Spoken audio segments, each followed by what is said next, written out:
اما بعد فاعوذ باللہ من الشیطان الرجیم بسم اللہ الرحمن الرحیم کتاب انزلناہ مبارک لیدبروا آیاتہ ولیتذکر اولو الالباب صدق اللہ العظیم۔ بابا زبران درود پاک صلاۃ والسلام علیکہ سیدی یا رسول اللہ، صلاۃ والسلام علیکہ سیدی یا حبیب اللہ، صلاۃ والسلام علیکہ سیدی یا نبی اللہ وعلی آلک وصحابک سیدی یا محبوب اللہ۔ تنم فرسود جاں پاراز ہجراں یا رسول اللہ، دلم پی مردہ آواراز اسیاں یا رسول اللہ۔ ذکر دا خیش حیرانم سیاہ شد روز اسیانم، پشیمانم پشیمانم پشیمان یا رسول اللہ۔ چون بازو شفاعت را کشائی بر گناہ گاراں، مکن محروم جامی را در آجا یا رسول اللہ۔ چون سوے من گزر آری من مسکین ناداری، فدائے نقش نالینت کنم جاں یا رسول اللہ، فدائے نقش نالینت کنم جاں یا رسول اللہ، فدائے نقش نالینت کنم جاں یا رسول اللہ۔ گناہ گارم سیاہ کارم شفاعت یا رسول اللہ، خراب و خستہ و خارم شفاعت یا رسول اللہ۔ تو غنی از ہر دو عالم مم فقیر، روز محشر عذر ہائے مم پذیر، گر تمہیں بینی حسابم ناگزیر، از نگاہ مصطفیٰ پنہاں بگیر۔ میری زندگی کا مقصد تیرے دن کی سرفرازی، میں اسی لیے مسلمان، میں اسی لیے نمازی۔ میرے نہایت واجب الاحترام عزیز بزرگوں دوستوں، جیسا کہ اکثر دوستوں کو معلوم ہے کہ آج یوم تقدس قرآن پاکستان میں منایا جا رہا ہے۔ سویڈن کے اندر عید الاضحیٰ کے مبارک دن اس موقع کے اوپر ایک بدبخت نے قرآن پاک کی بے حرمتی کی، جس کے سلسلے میں پوری دنیا کے جتنے بھی مسلمان ہیں وہ سراپے احتجاج ہیں۔ تو اس حوالے سے ہم بھی آج اس جمعۃ المبارک پر قرآن پاک کے حوالے سے کچھ گفتگو کریں گے۔ اللہ تبارک تعالیٰ کی بارگاہ میں دعا ہے اللہ تعالیٰ سن سنا کے عمل کر کے آگے پہنچانے کی توفیق عطا فرمائے۔ عزیز سامعین محترم، ایک عورت کا ایک اکلوتا بیٹا تھا۔ ماں نے اگلی شادی نہ کی، بیٹے کی دیکھ بھال شروع کر دی، بیٹے کو پڑھایا لکھایا، جوان کیا اس کو۔ جب پڑھ لکھ کے جوان ہو گیا تو ماں نے اب کہا کہ بیٹا کوئی نوکری وغیرہ کی تلاش کرو۔ اس نے کہا ماں پاکستان میں تو نوکری نہیں ہے، میں بیرون ملک جانا چاہتا ہوں۔ اب آپ کو پتہ ہے والدین بچوں کی خوشی کے لیے کچھ بھی کر سکتے ہیں۔ آخر ماں کے لیے بڑا کٹھن مرحلہ تھا کہ بیٹا ایک اکلوتا بیٹا، ایک ہی سہارا ہے، شوہر بھی نہیں ہے، تب بیٹے کو باہر بھیجنا اس کے لیے بہت ہی اذیت ناک تھا۔ لیکن بچوں کی خوشی کے لیے ماں باپ بڑی قربانیاں دیتے ہیں۔ ماں نے کہا چلو ٹھیک ہے، کچھ جائیداد جو تھی تھوڑی بہت وہ فروخت کی، رہنے کے لیے ایک مکان ہی تھا بس۔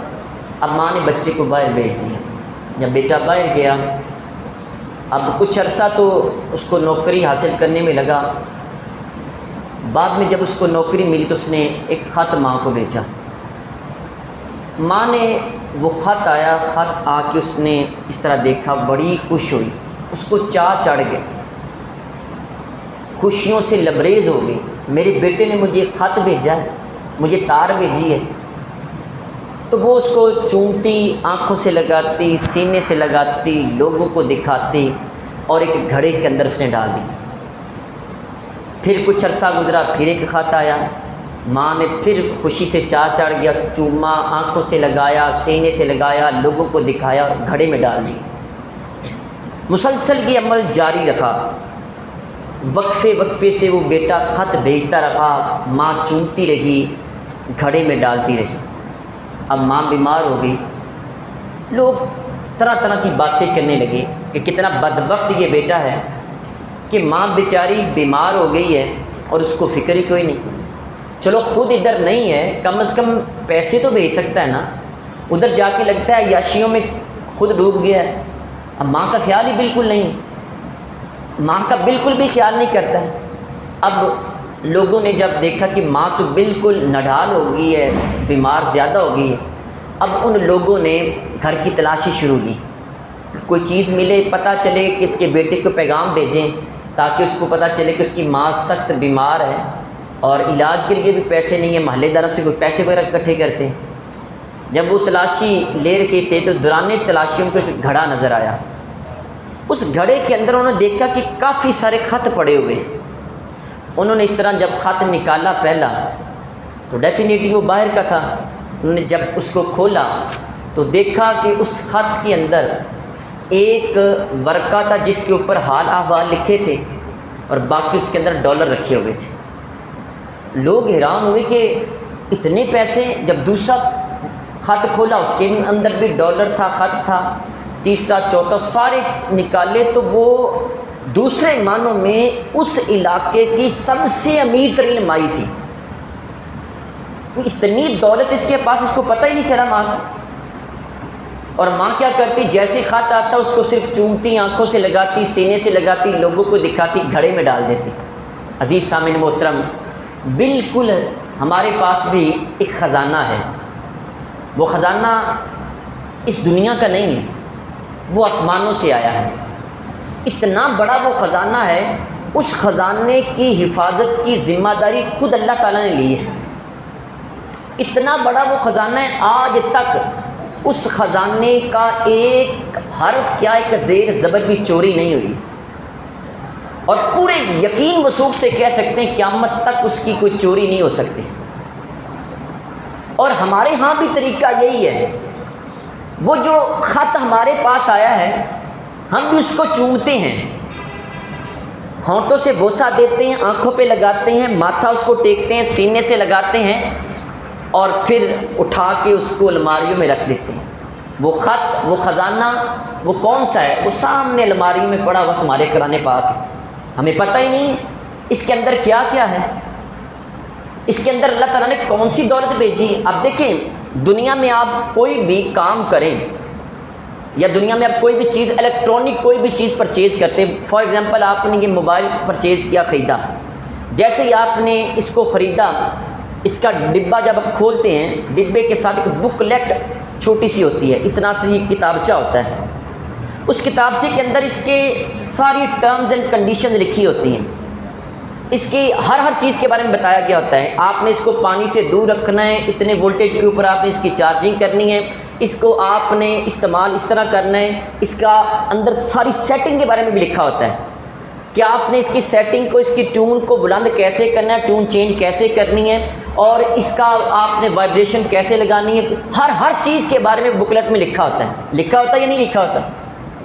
اب واشنگ مشین لے لیں، آپ نئی واشنگ مشین آپ آٹو لیے، کوئی بھی لی ہے، آپ لے کے اس کے اندر بھی ایک چھوٹی سی ساتھ کتابچہ دیں گے آپ کو۔ موٹر سائیکل لی ہے تو وہاں بھی جہاں وہ آپ جس وہاں آٹو سے اس کو پرچیز کریں گے وہاں سے آپ ساتھ ایک بک لیٹ دیتے ہیں، اس کے اندر پوری موٹر سائیکل کی ہر چیز لکھی ہوئی ہے۔ کبھی غور کر لیں، اب موٹر سائیکل کی ٹیوننگ خود کر سکتے ہیں اگر تھوڑی سی کوشش کر لیں۔ آپ فریج لے لیں، فریج کے ساتھ بھی چھوٹی سی آپ نے کتاب دیں گے۔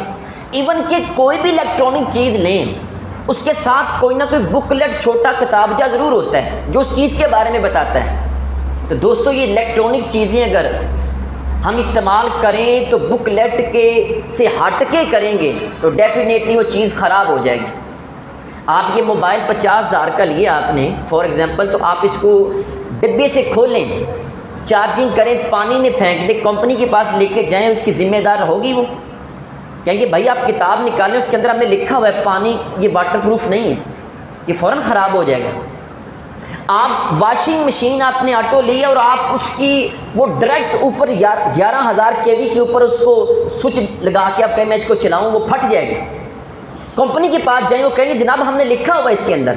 عزیز دوستو، اسی طرح ہمارا جسم ایک مشین ہے، دنیا کی تمام مشینیں اس سے نیچے ہیں، پوری دنیا کائنات اللہ تعالیٰ نے ہمارے اندر رکھی ہوئی ہے، اور جب ہماری یہ اللہ تعالیٰ نے مشین دنیا میں بھیجی تو ڈیفینیٹلی اس مشین کے کوآپریٹ کرنے کے لیے ساتھ ایک بک لیٹ بھی چاہیے تھی۔ باقی مشینوں کے ساتھ تو بک لیٹ آتی ہے، یہاں پوری بک اللہ تعالیٰ نے بھیجی ہوئی ہے۔ اس باڈی کو چلانے کے لیے، اس کے معاملات، اس کے انٹرنل ایکسٹرنل، اندرونی بیرونی سارے معاملات کو دیکھنے کے لیے اللہ تبارک و تعالیٰ نے کتاب بھیجی ہے۔ اچھا، آپ کے دل کو مسئلہ دل پریشان ہے، تو کس سے کنسلٹ کریں، کس کے پاس جائیں؟ آئیں کھولیں قرآن پاک، آپ کو قرآن بتائے گا آپ کے دل کو کون کون سی بیماری کیسے دور ہوگی۔ یار یہ تو بڑی دور کی بات ہے۔ صحابہ کرام حضرت عبداللہ بن عباس کہا کرتے تھے اگر ہماری سوئی بھی گم ہو جاتی، ہم قرآن سے کہتے قرآن بتا ہماری سوئی کہاں پہ، قرآن بتاتا تھا۔ افسوس کہ ہمیں اس بک کا استعمال کرنا ہی نہیں آیا، ہم نے صرف اس کتابوں کو چومنے کے لیے رکھا ہوا ہے، ہم نے آنکھوں سے لگانے کے لیے رکھا ہوا ہے، ہم نے مردے بخشوانے کے لیے رکھا ہوا ہے، ہم نے صرف تعویذ گنڈے کرنے کے لیے رکھا ہوا ہے، ہم نے صرف قسمیں اٹھانے کے لیے رکھا ہوا ہے، ہم نے یہ قرآن بیٹیوں کے سر پہ سجانے کے لیے رکھا ہوا ہے۔ آج ہم پروٹیسٹ کرنے جا رہے ہیں، احتجاج کریں، کس چیز کا احتجاج کرنے جا رہے ہیں؟ احتجاج ضرور کریں، یہ بھی عبادت ہے، لیکن کیا صحیح معنوں میں ہم قرآن کے اوپر عمل کر رکھیں یا نہیں کر رکھیں؟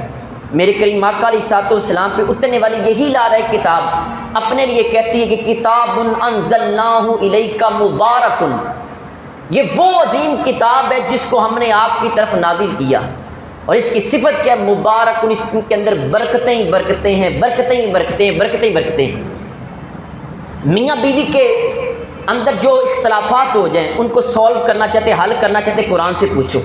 ماں باپ کے ساتھ کیسے رہنا ہے، قرآن سے پوچھو۔ بہن بھائیوں کے ساتھ کیسے رہنا ہے، قرآن سے پوچھو۔ کاروبار بزنس کیسے کرنا ہے، قرآن سے پوچھو۔ نوکری کیسے کرنی، قرآن سے پوچھو۔ ہمسایوں کے ساتھ کیسے رہنا ہے، قرآن سے پوچھو۔ محلے میں کیسے رہنا ہے، قرآن سے پوچھو۔ رستے میں کیسے چلنا ہے، قرآن سے پوچھو۔ اپنے ملک میں رہنا ہے تو کیسے رہنا ہے، قرآن سے پوچھو۔ کس چیز کا علم قرآن میں موجود نہیں؟ آج ہمارا افسوس، ہم در بدر کی ٹھوکریں کھا رہے ہیں، کبھی اس در کبھی اس در، ہمیں رہنمائی مل جائے۔ ہم انگریز سکولرز کو پڑھتے ہیں، لیکن افسوس وہ انگریز سکولرز ہماری کتاب کو پڑھتے ہیں، وہ اس کو پڑھ کے عظیم ہوئے۔ ٹھیک ہے، وہ کہتے ہیں نا کہ وہ زمانے میں معزز تھے مسلمان ہو کر، اقبال کی روح تڑپ اٹھی جب اس نے مسلمانوں کو اس دور میں رویہ دیکھا۔ وہ اس دور میں رویہ تھا، آج تو ہم بہت دور چلے گئے۔ وہ زمانے میں معزز تھے مسلمان ہو کر، اور تم خار ہوئے تارک قرآن ہو کر، تم نے قرآن کو چھوڑ دیا، ذیل اللہ خوار ہونا شروع ہو گئے۔ عزیز سامعین محترم، یہ کلام پاک اللہ فرماتا ہے اس میں برکتیں ہی برکتیں ہیں۔ اچھا، آگے اس کی برکتوں کی دو وجوہات بیان کی۔ برکتیں کیسے بنے گی، کس کے لیے بنے گی؟ کیا خالی یہ قرآن گھر میں رکھا ہو تو برکتیں دے گا کہ اس سے برکتیں آ جائیں گی؟ اچھا، کنسپٹ ہمارا یہی بنا ہوا ہے، وہ اس کمرے میں اوپر قرآن پاک رکھا ہوا ہے، بڑا ادب کرنا ہے، ٹانگیں اس کی طرف نہیں پھیلانی ہے، اور قسم کھائی ہوئی کبھی پڑھنا بھی نہیں ہے اس کو۔ اللہ فرماتا ہے یہ برکتوں والا، اس کی دو آگے وجوہات ریزنز بیان کی۔ لی یدبروا آیاتہ، برکتیں اس کو ملے گی جو اس کی آیتوں میں غور و فکر و تدبر کرے گا، جو اس میں غور کرے گا، غور و فکر کرے گا، سوچے گا اس کے بارے میں کہ اللہ تعالیٰ نے یہ کیوں فرمایا ہے، کس لیے فرمایا ہے، اس کا مطلب کیا ہے، اس کا مفہوم کیا ہے، اس کی تشریح اور وضاحت کیا ہے، غور و فکر کرے اس کے بارے میں۔ اور نمبر دو، وَلِيَتَذَكَّرَ أُولُو الْأَلْبَابِ، اور نمبر دو یہ برکتیں اس کے لیے ہوں گی کہ فرمایا کہ عقل والے اس سے نصیحتیں پکڑتے ہیں، بیوقوف اس سے نصیحت نہیں حاصل کر سکتا۔ اللہ تعالیٰ نے کس چیز کو بیان نہیں کیا ہے، قرآن نے کون سی چیز چھوڑی ہے؟ ظاہر ہے کہ مشین پوری ہم نے چلانی، اس کے لیے اللہ نے کتاب دی ہے۔ اگر آپ وہاں بلی کی طرح آنکھیں بند کر لیں اور کتا اس پہ، وہ کبوتر کی طرح آنکھیں بند کر لیں، کہیں وہ کبوتر وہ یہ سمجھتا ہے کہ شاید میں نے آنکھیں بند کر لی ہیں، میں بلی کو نہیں دیکھ رہا، بلی مجھے بھی نہیں دیکھ رہی، ہم کبوتر کی طرح آنکھیں بند کر لیں، نہیں جی قرآن میں کچھ بھی نہیں ہے، میں نہیں دیکھ رہا لہذا قرآن میں بھی کچھ نہیں ہے۔ ایسے نہیں ہے دوستو، ساری چیزیں موجود ہیں، لیکن افسوس ہم نے قرآن پاک کو چھوڑ دیا ہے۔ عزیز سامعین محترم، میں آپ سے یہ عرض کروں، قرآن پاک پڑھتے کب ہیں؟ کس وقت ہمیں زندگی میں ٹائم ملتا ہے قرآن پڑھنے کا؟ آپ سب نے زندگی کے کچھ سال طے کیے ہوئے ہیں، کسی کے 5 10 20 50 60 70 سال کے یہاں افراد بیٹھے ہیں۔ میں آپ سے پوچھوں قرآن آپ نے کس عمر میں پڑھا ہے اور کتنی کنسنٹریشن کے ساتھ، توجہ کے ساتھ پڑھا ہے؟ آپ خود اس کا انالیسز کر لیں۔ میں آپ کے سامنے عرض کرتا ہوں، بچپن میں بچہ تھوڑا سا 3 4 5 سال کا ہوتا ہے تو ہم اس کو سب سے پہلے اسکول کے لیے تیار کرتے ہیں۔ کچھ گھر ایسے ہیں جو اس کو پڑھائی کے لیے تیار کرتے ہیں، قرآن پاک کی تعلیم کے لیے۔ چلو ساتھ اسکول بھی بھیج دیا، ساتھ قاری صاحب کے پاس بھی بھیج دیا۔ اب دیکھیں ہماری بے وفائی کیسی ہے۔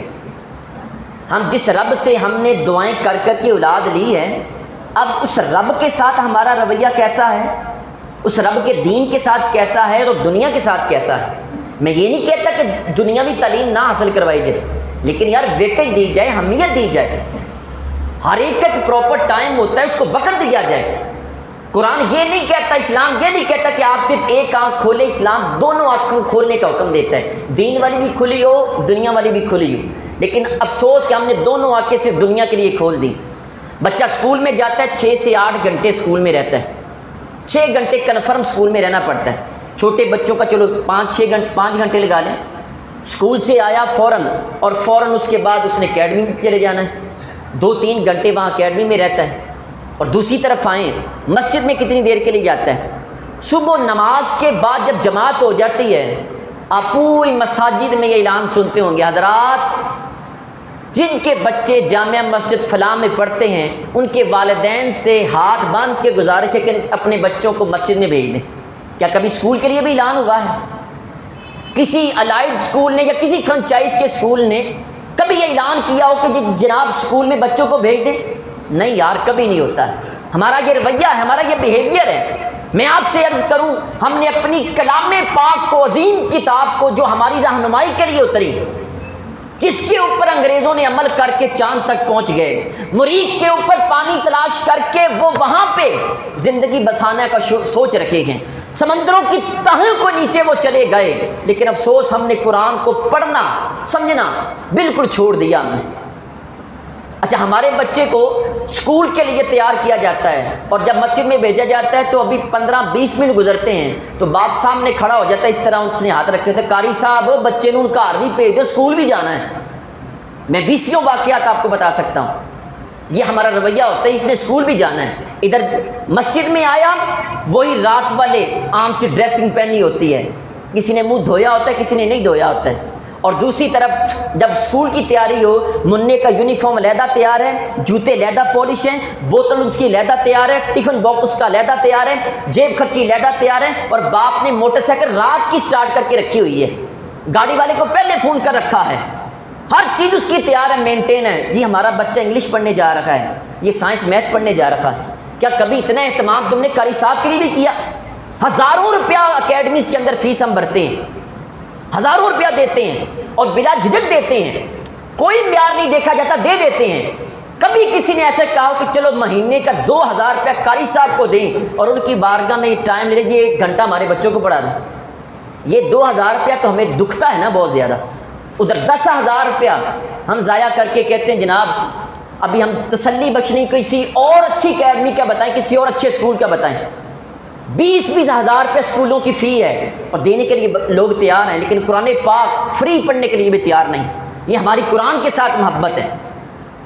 احتجاج اگر پوری دنیا میں ہو رہا ہے تو قرآن تمہارے سامنے بھی احتجاج کر رکھا ہے۔ یہ الماریوں میں قرآن پاک پچھلے رمضان کا پڑھا ہوا ہے، کتنے لوگوں نے پڑھا ہے؟ آپ یہاں بیٹھے کتنے لوگوں کو یہاں میں آپ سے عرض کروں کہ نماز کا ترجمہ ہی آتا ہے؟ میں نے اسکول کے اندر سروے کیا تو وہاں 6ٹھی کلاس سے لے کر 10ویں کلاس کے بچوں میں تقریباً میرے حساب کے مطابق 100 میں سے 25% بچوں نے قرآن پاک پڑھا ہوتا ہے۔ بھائی 10ویں تک نہیں پڑھنا تو پھر کب پڑھیں گے؟ آگے تو کلاسز ہی بہت زیادہ وہ ورک لوڈ بھر جاتا ہے بچے کے اوپر، کیسے پڑھے گا وہ؟ جب کام پہ لگ گیا، کاروبار میں گیا، پھر کہاں سے پڑھے گا؟ ہمارے کتنے لوگ یہاں پہ بیٹھے ہیں جن کو قرآن پاک صحیح پڑھنا آتا ہے یا نہیں پڑھنا آتا ہے؟ آپ اپنے گریبان میں جھانک کے دیکھ لیں، میں کسی کو وہ کھڑا کر کے نہیں پوچھنا چاہتا، لیکن آپ خود دیکھیں، اپنا محاسبہ خود کریں، خود پوچھ گچھ کریں کتنے لوگوں کو قرآن آتا ہے؟ سورہ فاتحہ کا ترجمہ کتنے لوگوں کو آتا ہے؟ کیا کبھی سورہ فاتحہ یا سورہ بقرہ قرآن کبھی تفسیر کے ساتھ پڑھا؟ آپ کے گھروں میں آکسفورڈ ڈکشنری سے لے کر ہر کتاب کا خلاصہ موجود ہے، فزکس کیمسٹری میتھ ہر چیز کی بک، خلاصے، تشریحات گھروں میں موجود ہیں۔ لائبریریاں بنی ہیں، کس کے لیے؟ سائنس سبجیکٹس کے لیے بنی ہیں، انگلش کے لیے بنی ہیں۔ کیا کسی کے گھر میں قرآن پاک کی تفسیر بھی پڑھی ہوئی ہے؟ تفسیر تو دور کی بات، ترجمہ بھی پڑھا ہوا ہے کسی کے گھر میں؟ کیا کسی نے ماں بہن بیٹی کے اوپر زور دیا؟ کیا کسی نے اپنے ہونہار بچے کو، لائق فائق انٹیلیجنٹ بچے کو مدرسے میں بھیجنے کی کوشش کی؟ میں رب سے بڑا پیار کرتا ہوں، غلامی رسول میں موت بھی قبول ہے، ایک بچہ مدرسے میں جانا قبول نہیں ہے۔ دوستو یہ کڑوا سچ ہے، یہ بٹر ریئلٹی ہے، ہمیں یہ سننی پڑے گی۔ اپنے مائنڈ کو میں یہ عرض کروں، اللہ نے تمہیں 5 ہیرے جیسے بچے دیے، اگر رب نے پوچھ لیا بتاؤ میرے دین کے لیے کون سا بچہ وقف کیا؟ اور یہ میں یہ عرض کروں، ہمارے ہاں رویہ پتہ کیا ہے؟ ہم وہ بچہ دیتے ہیں جو منڈی کا مال ہوتا ہے۔ ہمارے ایک دوست تھے علامہ اشرف سیدی صاحب رحمۃ اللہ علیہ، وہ مصر سے پڑھ کے آئے، پتوں کی میں تھے، اور ارلی ایج میں ینگ ہی تھے، 30 سال کی عمر میں وہ وصال فرما گئے۔ تو وہ کہتے ہیں ادھر گھنیے کی گاؤں ہے، اس کے ساتھ وہاں مدرسہ ہے زبیر الولی صاحب کا، ان کے ساتھ ان کا ایک جاننے والا تھا، کوئی مرید تھا ان کا، تو ان کے گھر میں گیا، جی آپ کا بچہ میٹرک میں ہے تو ہم چاہتے ہیں کہ اس کو دین کی طرف بھیج دیں۔ جی ٹھیک ہے جی ہم بھیج دیں گے۔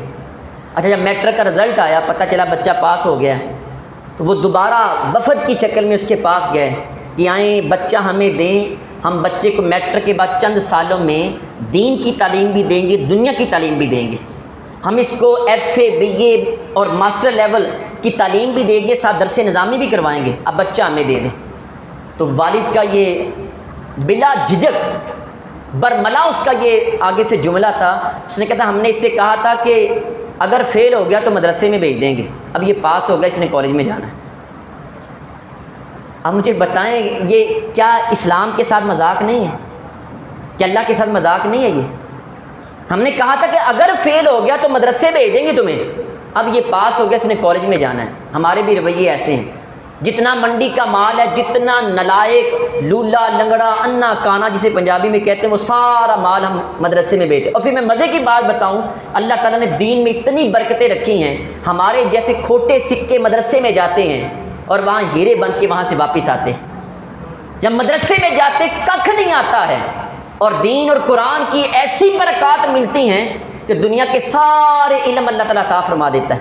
عزیز دوستو ہمارا رویہ ٹھیک نہیں ہے، ہم قرآن پاک کے ساتھ جو ہمارا رویہ ہے وہ بالکل ٹھیک نہیں ہے۔ آئیں قرآن پاک کے لیے آج اگر پروٹیسٹ پوری دنیا میں ریکارڈ کرانا چاہتے ہیں تو میں آپ کے سامنے عرض کروں آپ نے کیا کرنا ہے۔ میں قرآن پاک کی فضائل کی طرف نہیں جا رہا، میں نے صرف ایک سوچ، ایک تھنکنگ آپ کے اندر بلڈ کر رہا ہوں، آپ کو ایک شیشہ دکھا رہا ہوں، آپ کی سوچ کو چینج کرنے کی کوشش کر رہا ہوں۔ خدارہ زندگی ایک ملنی ہے، میری بات یاد رکھنا کہ دین پڑھا ہوا بچہ اس کو ادب سکھانے کی ضرورت نہیں ہوتی ہے۔ دین والے کو یہ کہنے کی ضرورت نہیں کہ باپ کے ہاتھ چومنے ہیں، ماں کے پاؤں چومنے ہیں۔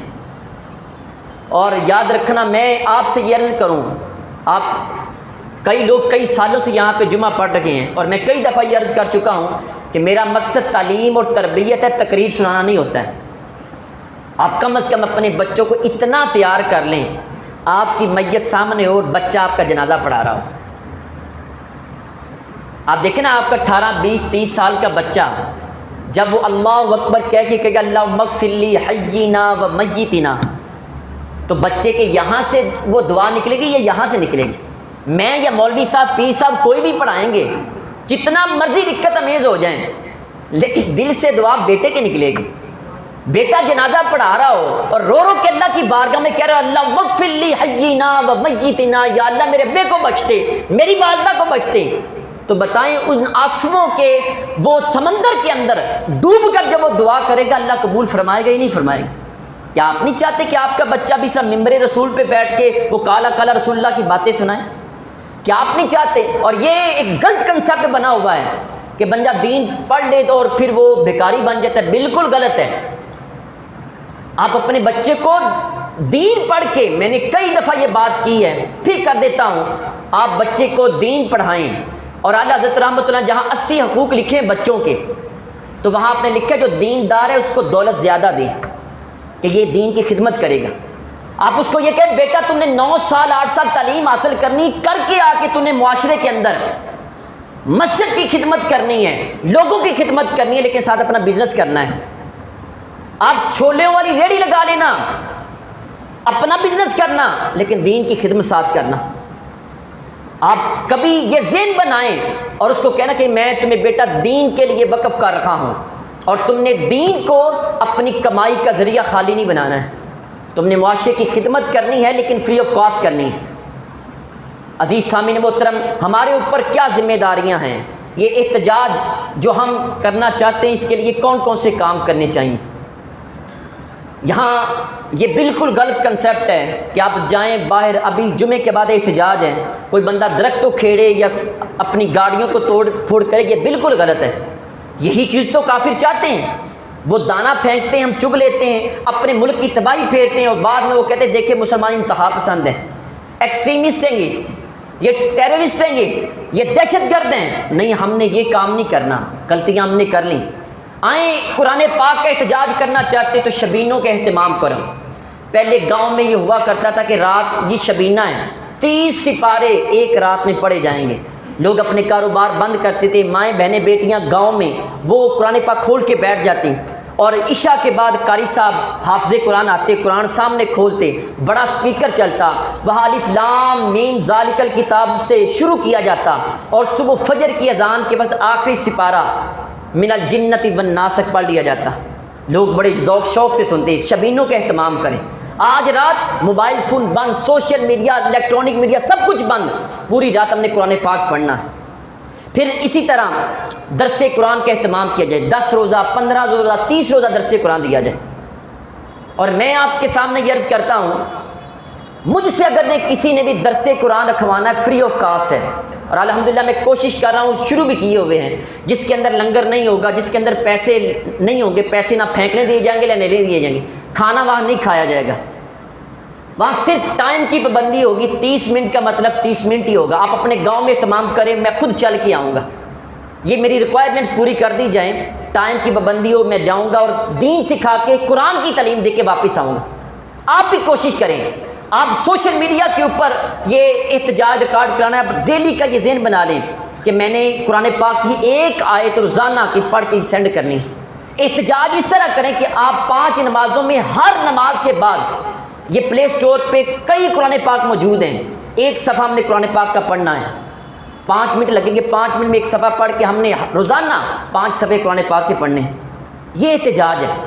آپ یہ احتجاج ریکارڈ کروائیں کہ تم اگر قرآن جلاؤ گے، ہم اپنے بچوں کو قرآن زبانی یاد کروائیں گے۔ آپ یہ ذہن بنائیں کہ میں آج قرآن کے بارے میں احتجاج یہ کر رکھا ہوں کہ میرا بیٹا 6ٹھی کلاس میں پڑھتا ہے، میں اس کو قرآن پاک حفظ کرواؤں گا، میں اپنے بچے کو 10ویں کے بعد درس نظامی کے لیے بھیجوں گا، میں کہوں گا بیٹا کالا کالا رسول اللہ پڑھو، اور پڑھ کے آ کے لوگوں کو سنانا شروع کر دو۔ یہ بلا پیر جسٹس کرم شاہ صاحب الازہری رحمۃ اللہ علیہ، آپ لوگوں کے پاس جاتے، آستانوں پہ جاتے، پیر صاحب میرا شیو والے، تو آپ جا کے وہاں پہ ایک بات کہتے ہیں، جی پیر صاحب کیسے آنا ہوگا، ہمارے لیے کیا خدمت ہے، کیا خدمت کر سکتے ہیں؟ آپ فرماتے ہیں میں ایک تمہارا بیٹا لینے آیا ہوں۔ جی پیر صاحب ہم سمجھے نہیں۔ فرمایا ایک بیٹا مجھے دے دو اور 8-9 سال پڑھا کے میں تمہیں واپس کر دوں گا، میں اس کو دین پڑھا کے تمہیں واپس کر دوں، میری یہی خدمت ہے۔ آپ بھی جذبہ لے کے آئیں نا، آپ کریں اپنے بچوں کو، ایک بچے کو سلیکٹ کریں، اس کو ہم نے حافظ قرآن بھی بنانا ہے، اس کو قاری قرآن بھی بنانا ہے، اور عالم قرآن بھی ہم نے بنانا ہے۔ میرے کریم آقا صلی اللہ علیہ وآلہ وسلم کی احادیث سنیں، فرمایا کہ جو بچہ قرآن حفظ کرے اور اس پہ عمل کرے، کل قیامت والے دن اس کے والدین کو ایسا تاج پہنایا جائے گا، اس کی اتنی روشنی ہوگی جتنی روشنی دنیا میں سورج کی ہوتی ہے۔ اور فرمایا جو خود قرآن حفظ کر کے عمل کرے گا اس کا مقام کتنا ہوگا۔ حافظ قرآن سے کہا جائے گا قرآن پڑھتا جا اور سیڑھیاں چڑھتا جا، جہاں تو آخری آیت پڑھے گا وہاں پہ تیرا گھر بنا دیا جائے گا۔ کیا آپ نہیں چاہتے کہ آپ کے سروں پہ تاج سجائے جائے؟ اگر وہ عالم دین بن جائے پھر کیا کمال ہوگا۔ عزیز سامعین محترم، یہ قرآن پاک کے احتجاج کا بہترین طریقہ ہے، اور قرآن پاک کو یاد کریں، جو پڑھے نہیں ہیں وہ پڑھنے کی کوشش کریں۔ میری بات یاد رکھنا، بہت ساری شرمیں ایسی ہیں جو آپ کو جہنم کی طرف لے کے جائیں گی۔ غسل وضو کے آپ کو مسائل نہیں آتے، آپ پوچھتے بھی نہیں ہیں، قرآن پڑھنا نہیں آتا تو پڑھتے بھی نہیں ہیں۔ ہماری مسجد میں ایک بزرگ ہیں، وہ 50-60 سال کی عمر میں قرآن پاک تقریباً پڑھ چکے ہیں، اور روزانہ پڑھتے ہیں یہاں پہ۔ آپ بھی پڑھنا شروع کریں، کیوں نہیں پڑھ سکتے ہیں آپ؟ آپ کہیں کہ آج کے بعد ہم نے احتجاج اس طرح ریکارڈ کروانا ہے، ایک دن سڑکوں پہ جانا واپس آنا، اس کا اللہ اجر عطا کرے گا، یہ نہیں کہ نہیں کرے گا، لیکن یاد رکھنا یہ جو احتجاج اصل ہے وہ اس صورت میں ہوگا کہ ہم پریکٹیکل لائف میں قرآن پاک کو اپنا اوڑھنا بچھونا بنا لیں۔ اللہ تعالیٰ کی بارگاہ میں دعا ہے جو کچھ پڑھا سنا اس پر عمل کر کے آ کے پہنچانے کی توفیق عطا فرمائے۔